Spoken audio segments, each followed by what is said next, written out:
The Fishin' Magazine television series is brought to you by Ranger Boats, still building them one at a time so you can fish hard, run strong, and rest easy. Bass Pro Shops. Quantum and Motor Guide, the choice of serious fishermen. L&L Marine Care Products. Take the chore out of marine maintenance. Fishing hotspots, maps so good, people ask for them by name.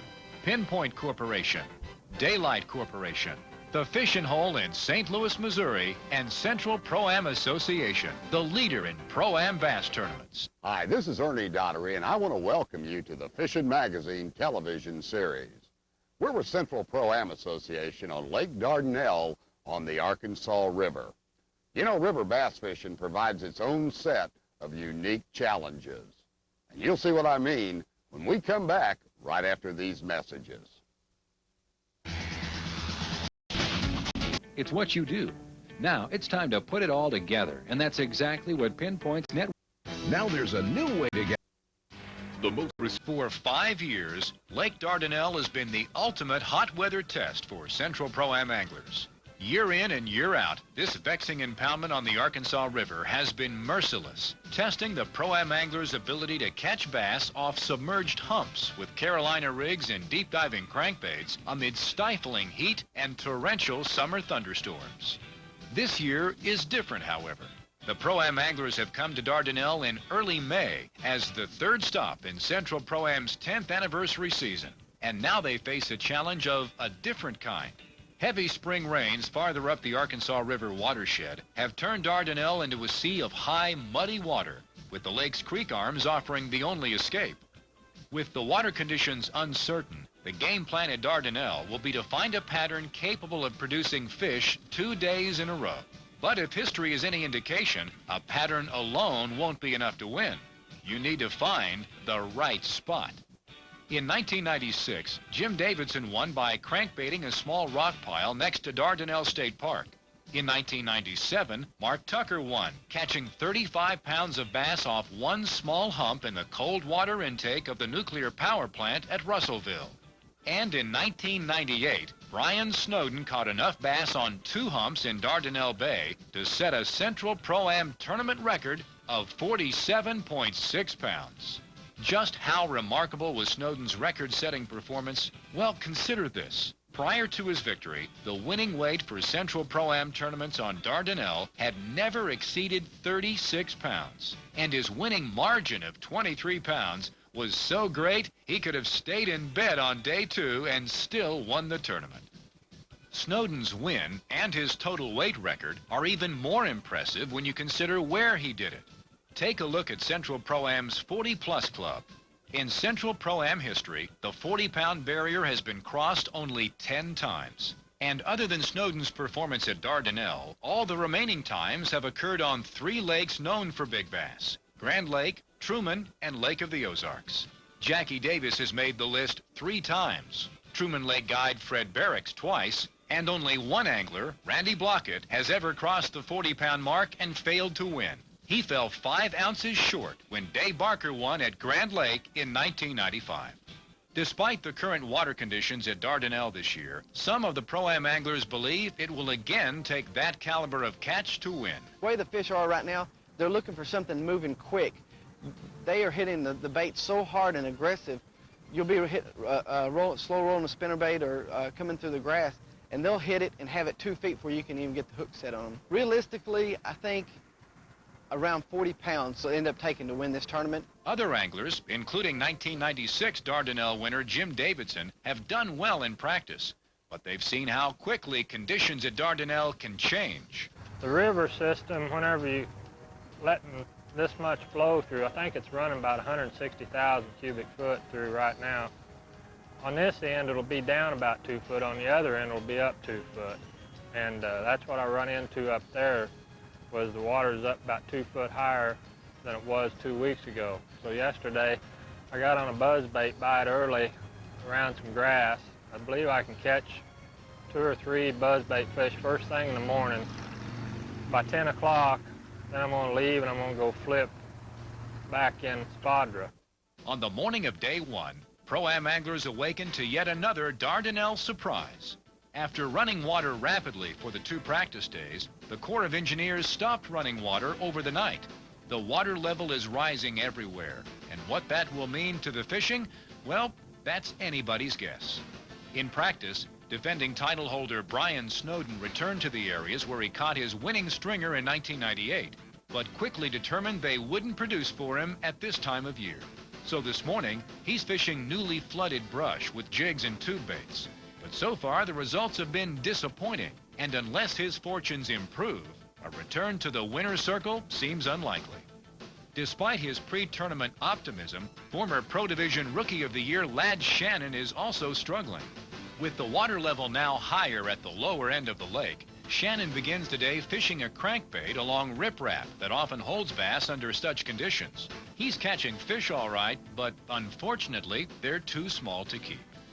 One angler who is catching keepers is Jim Davidson, and so far his game plan has worked to a T. He caught 2 keepers early on a buzzbait, and now he's trying to complete his limit, flipping a jig into flooded vegetation. You don't get very many bites. Only been getting about 3, 4, 5 bites a day. That's why I needed them buzzbait fish early. Can't afford to miss one. I get 2 more bites here. They've been running anywhere from 3 to 5 pounds of flipping fish have. I just get me a couple more bites. If I stay patient, I'll get them. Troy Akins, winner of the Lake of the Ozarks Pro-Am 3 weeks earlier, is out to make it 2 in a row. He already has a limit, and now he's hoping to land a big fish that will put him near the top of the Day 1 standings. Now, normally filming a bass tournament wouldn't be what you'd call risky business. But there are some times when Fishin' Magazine's camera crews could justify asking for hazardous duty pay. When the anglers return for the afternoon weigh-in, Cecil Johnson quickly establishes the amateur division standard. What if he's got a kicker fish like that today? It is going to put a bite on this thing, I guarantee you. Look at here. How many you got? Got the limit? Here we go. Here's your new leader in the amateur division. 13 pounds even. That's your leader right now in the amateur division, Cecil Johnson. Ken Sullivan has only 1 fish, but his 5-pounder takes over the big bass lead. Jimmy Keeter has one even bigger, but he has only 2 keepers and can't overtake Johnson. Randy Stewart comes in with this 6.5-pounder, but has only 2 other small fish and moves into 2nd place with 10 pounds. Finally, Paul Loveland, winner of back-to-back tournaments in 1998, comes to the scales. I believe they're going to be right on up there. They're gone. Here's a new leader in the amateur division. Here it goes. 15 point, hold on now. Let's do this again. 15.25 pounds. Get a couple of those fish out there, Paul. There's your new leader right now in the amateur division, Paul Loveland from Grove, Oklahoma. In the pro division, Greg Ryan sets the early standard with a limit that weighs 10.9 pounds. But he's eventually passed by Dave Barker with 12.25 pounds. A few minutes later, Pro-Am veteran Bunky Long comes to the scales. New leader? Oh, yeah, looky here, looky here. This is what we're looking for right here. Here we go. 14.50 pounds. Steve Wright has only 2 fish, but they both weigh over 5 pounds, and he moves into the thick of the Pro Division race. Larry Seeger comes in with this 6-pounder, but he has only 3 other keepers and settles for 2nd place with 12.65 pounds. Frankie Rose has a bass even bigger than Seeger's, but he has just 2 keepers and can't challenge Long's lead. A short time later, Troy Akins comes to the scale. Take the lead from Bunky Long. They got to weigh 14.50 pounds. I don't think they'll quite do that. Won't quite do that. 2nd place would probably be 12-something, in the neighborhood of 12-something. I don't know. There's some chunks there, buddy. There's some chunks there. That's going to be right up there about 2nd place. 13.05 pounds. Right behind Akins is Mark Weezy. All right, how many you got to go with her, sir? That's the limit. Got the kicker fish and the limit. Bunky Long took the lead early in this tournament. 14.5 pounds. Can you bump that? Should be able to. Oh, looky here at this beautiful sack of fish. Here it goes.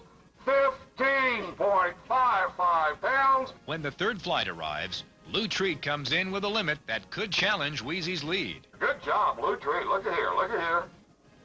Did not even get a chance to practice over here during official practice periods. 13.65 pounds. Good job, Lou. Next is Jim Davidson. In the tournament, 15.55 pounds, $10,000 on the line. It's gone, gone, it's gone. Here it goes, 17.60 pounds. Put your hands together for a new leader in the pro division, Jim Davidson. At the end of the first day, Jim Davidson sits atop the Quantum Pro-Am scoreboard with 17.6 pounds, giving him a 2-pound edge over Mark Weezy in second place, with Bunky Long, Lou Treat, and Troy Aikens rounding out the top 5.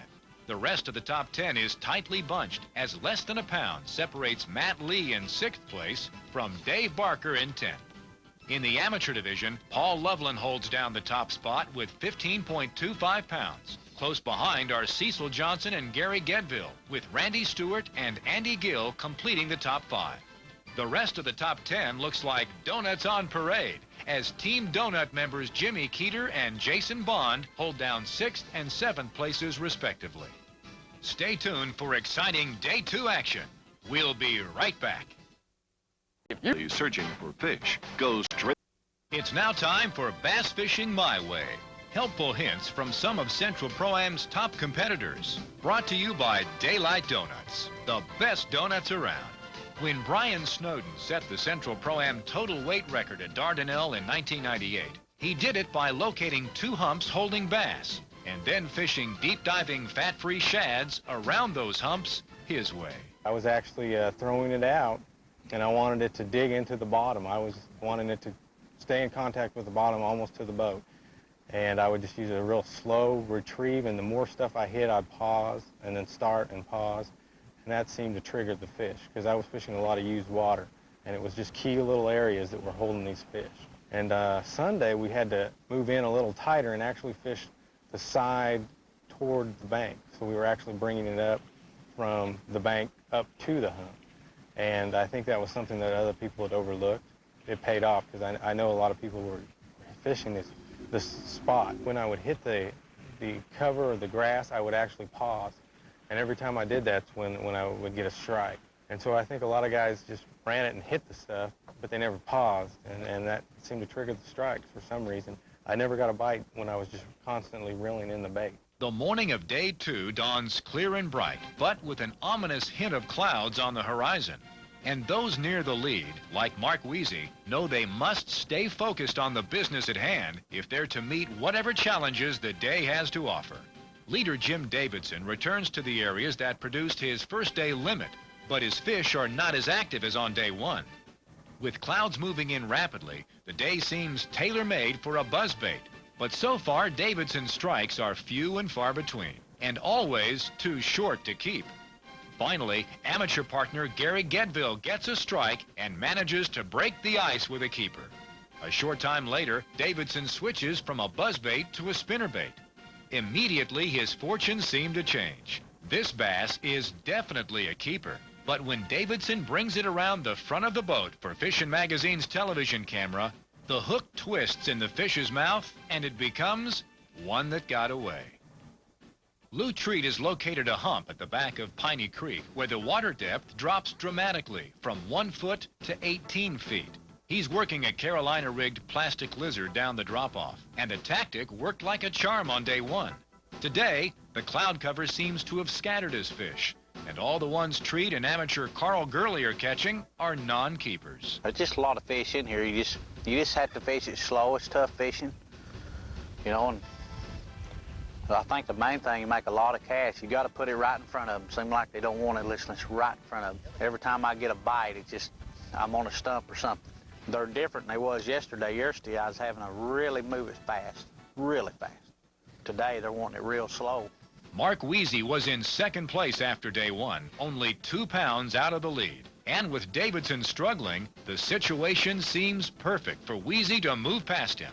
Unfortunately, Weezy's day is turning into a carbon copy of Davidson's. With the cloud cover, Weezy's bigger fish have moved out, and all he's able to catch are non-keepers. Meanwhile, it's ditto for Bunky Long and amateur partner Jack Taft III. For them, it's been a slow day until suddenly they look like they're in a Double Mint gum commercial, both getting strikes at the same time. But sad to say, they both end up disappointed. By midday, conditions have not changed for Lou Treat. In fact, they've gotten worse. He now has company, and that means he can't stray very far if he wants to keep his spot. For Treat, the decision is easy. He decides to stay, certain the area is holding bass and they'll eventually turn on. The situation is no better for Jim Davidson either, who has yet to land a keeper. He's now getting plenty of strikes on a spinnerbait, but none of the fish are big enough to keep. Finally, fortune smiles on him. Carefully, he works the bass back to the boat. Gedville scoops it up with the net, and Davidson is rewarded for his persistence. When the anglers return to Lake Dardanelle State Park for the afternoon weigh-in, Gary Gedville makes his bid to replace Paul Loveland as the tournament leader. 15-2-5 was leading the amateur division. Here we go. Here we go. 8.85 pounds. Ladies and gentlemen, 20.15 pounds. A new leader in the amateur division, Gary Gedville. When the third flight arrives, Loveland attempts to retake the lead and win his third amateur division title. Got away over 5. Here they are. That's over 5. 5.65 pounds. 20.90 pounds. A new leader in the amateur division, Paul Loveland. Finally, only Cecil Johnson has a chance of overtaking Loveland. He needs, how much, Terry, to take the lead? 7.95 is what he needs. He's got 10.40 pounds, 23.40 pounds. A new leader in the amateur division, Cecil Johnson. In the pro division, Bob Harder comes to the scales with 4 solid bass, but they're not enough to overtake Jim Davidson. Then, Lou Treat comes to the scales. How many you got? 4. 4. You ran out of time, didn't you? Yeah, I don't know what happened. I know we filmed you and we were on you with the Fishing Magazine television series cameras. I know you only had 1 or 2, but you thought the way the bite was going, you'd be able to eke out a limit before the day was over. Yeah, I caught a couple more. I had 2 when the camera boat left me. I just caught 2 more. Here we go. We got 4 good bass, so 4 quality fish. Here we go. Watch out. 10.65 pounds. Mark it. Here we go. 24.30 pounds.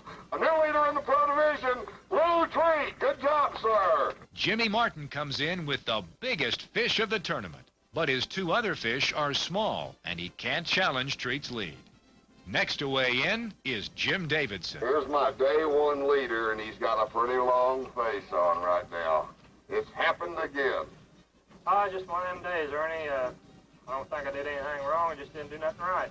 Finally, only Bill Reed has a chance to overtake Treat. Reed's come in with a limit, doing what virtually no one else was doing, fishing a twin-tailed grub in 10 feet of water on 10-pound line. He may have got Lou Treat. 15 point. I got to come back to this one. Settle it down. Take him out of there, Wes. 15.55 pounds. They're going to double-check this math. You are close, partner. We double-checked it. We triple-checked it. I'm not going to make any mistakes here, am I? 23 pounds even. That's about second place right now. Bill Reed. It's in the record books now. Lou Treat holds off all challengers to win his 2nd Central Pro-Am title with a 2-day total of 24.3 pounds. Right behind Treat on the Motor Guide Pro-Am scoreboard is Bill Reed, who achieves his highest Pro-Am finish ever with 23 pounds, while Dave Barker, Matt Lee, and Jeff Essery complete the top 5. In the rest of the top 10, first day leader Jim Davidson leads the way in 6th place, with Steve Wright and David Hughes right on his heels. In the amateur division, Cecil Johnson wins his first Central Pro-Am title with a 2-day total of 23.4 pounds. Johnson outdistances runner-up Paul Loveland by 2.5 pounds, with Gary Gedville, Andy Gill, and James Park Jr. close behind. In the rest of the top 10, Greg Baldwin leads the way, barely edging out Kansan Bob Jorgensen for 6th place. We'll be right back. From the top, techniques you can use to catch more fish. Brought to you by Ranger Boats, where they still build them one at a time. I thought the lake would be real tough, or the river system would be real tough, and I wanted to do something that is different than everybody else, and that's in regards to a Carolina rig out in the open water. And I didn't feel like that this time of year a lot of people would be doing that. The water clarity was very important. I was in Piney Creek, and it's always clear. And you have to have pretty much clear water, foot and a half visibility to be able to fish a Carolina rig the way I wanted to fish. This is about my 7th year on this at Dardanelle, and I found that spot about 3 or 4 years ago. It's a really unique little place. You have to idle in there to it, and you have to go in there 5 or 6 minutes to idle, and it's a little horseshoe type deal, and it just kind of makes a horseshoe. You got 15, 18 foot of water, and right off to the right side of one of them horseshoes, a little old bitty hump, and it's got rock on it and a bunch of stuff, and it's out in the open water, and it's a lot of people just don't know that place is there. The key of getting them fish to bite was yesterday was moving it real fast. The faster I could move it, the more bites I could get. And I realized that by using a one-aught hook, a real life one-aught hook, that lizard would float and use a 3-foot leader and move it fast, and it seemed like that really triggered them fish to bite. You know, after being Central Pro-Am's tournament director for over 10 years, one thing always proves itself to be true. No matter how tough the conditions, someone always finds a way to catch them. Hey, thanks for joining us today, and we'll see you next week on the Fishin' Magazine television series. The Fishin' Magazine television series is brought to you by Ranger Boats, still building them one at a time so you can fish hard, run strong, and rest easy. Bass Pro Shops. Quantum and Motor Guide, the choice of serious fishermen. L&L Marine Care.